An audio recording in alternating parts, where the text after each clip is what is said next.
From the Sodomite nightclub to your children's bedroom, this is Hot Mic Episode 7. Last week I asked the question, or rather talked about, what is the third rail with Americans? The third rail is something that refers to the third rail on a train.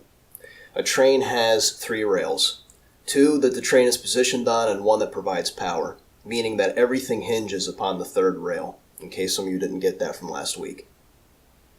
When you ask the question, what is someone's third rail, it means what is it that makes them tick?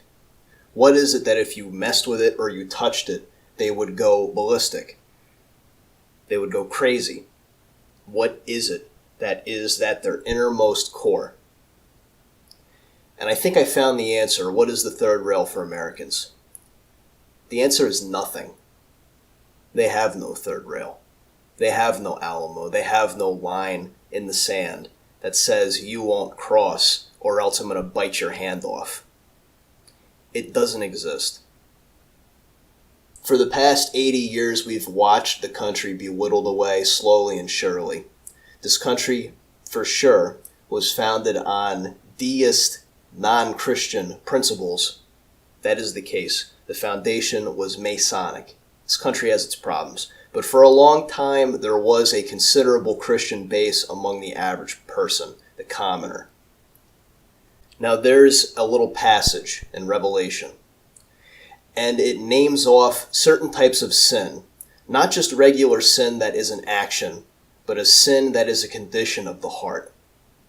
This particular sin is grouped in with other ones that are actions, but I want you to pay attention to what it's lumped into. From Revelation 21:8, the cowardly, unbelieving, abominable, murderers, sexually immoral, sorcerers, idolaters, and all liars shall have their part in the lake which burns with fire and brimstone, which is the second death. The cowardly is put in the same category as unbelieving, murder, sexually immoral, and even idolaters. This is how heavy cowardice is viewed in the eyes of Christ, and how severe that sin is. Now you could argue, as the rights of Americans and the quality of life was whittled away over the last 100 years or so, that some of it was conditional, as in it was conditioned into people to accept it. They were brainwashed by propaganda, and slowly but surely it was whittled away. You had the Hart-Celler Act and desegregation, and you can say, well, that's not life and limb. If you desegregate the population, if you let in immigrants, yeah, it'll fuck up your standard of living. But it's not like they're taking food out of your mouth. That's arguable. But we'll continue. You had sodomy taken off the psychology list of diseases in terms of the American Psychiatric Association. They took sodomy off the list. After having your children groomed and molested in the classrooms, after opposition openly saying that we're genociding the race of the white people, you still don't do anything. Now, once again, you could say that this isn't a third rail for Americans because it's been indoctrinated into them. I'd be willing to bet that a majority of Americans, molest their kids. Obviously, they don't give a shit. Teach their kids to be transsexuals, give them genital mutilation surgery, give them hormones that'll fuck them up for life. Americans don't care. They don't care about their children. But I'd be willing to bet that if you did something at the most basic instinct level, fight or flight, if you pointed a gun at an American's head and it kicked into fight or flight, they wouldn't do anything. They wouldn't fight you. The most basic thing that is governed by instinct, they don't have that either. You can excuse everything else as brainwashing and propaganda and a result of living in a society that kind of messes with your conscious brain. But that kind of thing is unconscious. So in a scenario like that, where all of it goes out the window, that's called cowardice. Now that we've established that, let's work backwards. Our grandparents who got permission from their overlords to go overseas and kill people in some bullshit war we had nothing to do with. And then they came home and started desegregating the country. They didn't do anything. Some of them fought back, got a bloody nose, but they didn't go up against the 101st Airborne Division because they were cowards. After this, they desegregated society, but you still had your white little towns. They had NAFTA. They fucked up the job prospects, destroyed the job market. And to a large extent, this was all desired by the boomers who were raising their Gen X kids and their millennials. And they didn't care. Those that did care, they didn't do anything. Cowardice. Now, they're molesting kids. The state is having pride parades. And some of you maybe have seen Patriot Front the other day. They all got arrested for simply being there to counter-protest. They weren't armed. And they were unmasked by the cops because they knew that the people there would take pictures of their faces and post them and ruin their lives. It is obvious now that the state has an agenda to put your kids into sexual situations, to make pedophilia not only normalized, but something that's protected now by the state. Whether or not Patriot Front is a Fed operation or the regular people, the message is still being sent. Let's say on one hand they are Feds. What are they trying to say? That before you even get out of your U-Haul truck and go and make a counter-protest against a bunch of sodomites in a pride parade, dancing around kids with their dick out, that we will arrest you for going against this. We will put you in cuffs and unmask you in front of everybody because we know we're going to ruin your life. And we have a zero tolerance policy for people who don't want their children molested. On the other hand, let's say they're not Feds. They're people who went out there and perhaps made the mistake of planning wrong or doing something wrong, obviously, because it wasn't successful. The message is still sent. There's a zero tolerance policy. I saw another video there of the same event. Preacher had a microphone and I'm assuming a speaker in his backpack. It's there by himself. The guy is probably 5'5", not threatening in the slightest, not doing anything. The cops are telling him you have to leave. Even though it's a public property, public event, he has the right to protest. 3 cops go up to him with their hands on their belts. The enforcers of Sodom and Gomorrah, the enforcers of Babylon, Moloch's finest in blue. And they're telling him to leave. And if he doesn't, he's going to arrest him. And he's going away in the squad car if he doesn't go home willingly. And kowtow to the Sodomites and to Satan, their father. And he's led away. They take away everything from you. From your white neighborhoods and your freedom of association to associate with your own people. To your job opportunities with NAFTA. With the Hart-Celler Act, with immigration, with Ronald Reagan granting amnesty for 22 million illegal immigrants overnight, with the border open every day. And then they take your future and your kids, and you do nothing because you're a coward. Your third rail is nothing. White people are being jumped in the street now openly, being targeted by black people. Nothing happens to them after they do this. Watched a video the other day from Crime Stoppers.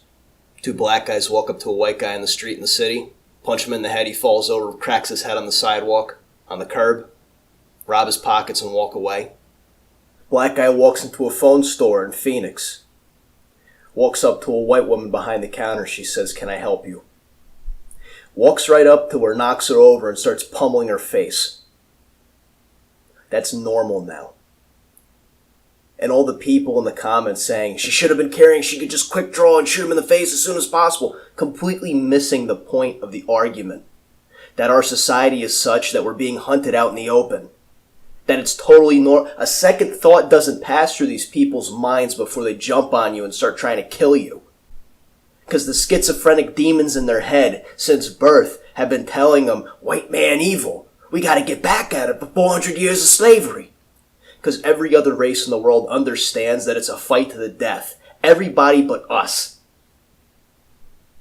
You're being targeted out in the open, and you don't care. Because you have no third rail. Because you're a coward. It's hard for us to put this on the same... It's hard for us to understand this because we've lived in a society with a social contract where we have moral relativism. And you and me and our parents all grew up in this our entire lives. So it's a little hard to view things on a biblical scale. And I'm not talking about the size of it. I'm talking about a scale. A scale in which you weigh things against each other. One's heavier or one's lighter.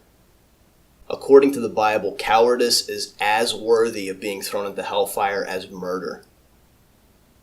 Now, to be honest, I am willing to agree with that on the basic premise, logically speaking, that if you go along with your own extinction, if you go along with sodomites molesting your children and the state arresting pastors, or at least trying to, that say no, and making a display of people that show up to counter-protest against sodomites who want to molest children, if you go along with this, you're guilty of murder too, by your cowardice. You're guilty, just as guilty as these sodomites coming into your public school. How many times have you heard parents who don't like the fact that public school is putting pornography books in the hands of their children? Where the illustrations show two 14-year-old boys sucking each other off. And they send their kids to public school anyway. They love to complain, these conservatives. They complain about groomers. That's the new word. They finally caught on to things 5 years too late. And yet they'll throw an iPad in front of their kids and have their smartphone raise them instead of them.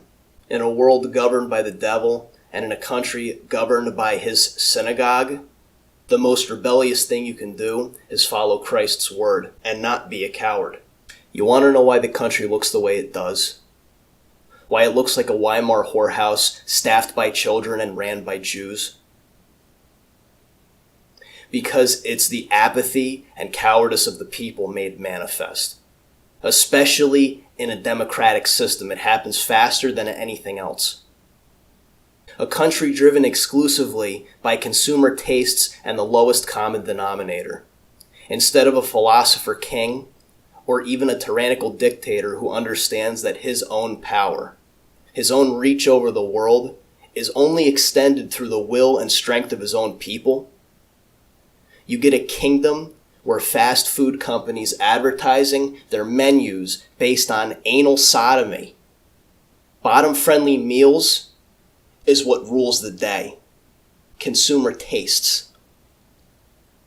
Advertisers advertise based on what they know the lowest common denominator will go for. How much money is pulled into marketing? How much money is pulled into finding what consumers identify with? I'm sure a large portion of it is part of the Marxist humiliation ritual. But on the other hand, these commercials work because people see the commercials and still buy the product and still buy the service that is using sodomy to sell it. If what marketing firms see in the heart of the average American is selling products based on bottom-friendly meals so you can go and have your ass raped, you have nothing to live for, and you have nothing to die for. If you won't die for your ability of freedom of association, if you won't die for your ability to make an honest living and support a family, if you won't die for your children not to get molested in schools and in public on government-sponsored programs, if you won't die for the ability to your children not to go to a school where if the school decides not to use some gendered pronoun from a philosophy invented by a Jewish pedophile, otherwise they have their food funding cut, if you're not even willing to die when people come to your house to steal from you or do whatever, if you have nothing to die for, you have no reason to live. We need to let the dead bury the dead and move on. America's fucking done. And every conservative who sees some good in this rotting carcass of a country still sees good in it because they see some part of themselves in it. They identify with it somehow or some way. A country is an extrapolation of the people. Your average person finds no problem with sodomy, no problem with transsexualism, no problem now with quote-unquote trans kids, so long as it's really real and diagnosed, then they're getting their help. You know, Fox News ran their little bumper the other day for celebrating diversity and celebrating LGBT Pride Month. Your boomer parents who call themselves conservatives, all the way down to the young late millennials and zoomers who call themselves conservatives too. A clear timeline of people who call themselves conservatives take in this information, take in this news channel, and say that this is the measure of a conservative. Anything more is a Nazi, an evil KKK, right-wing, white supremacist. This is what the gatekeepers are saying.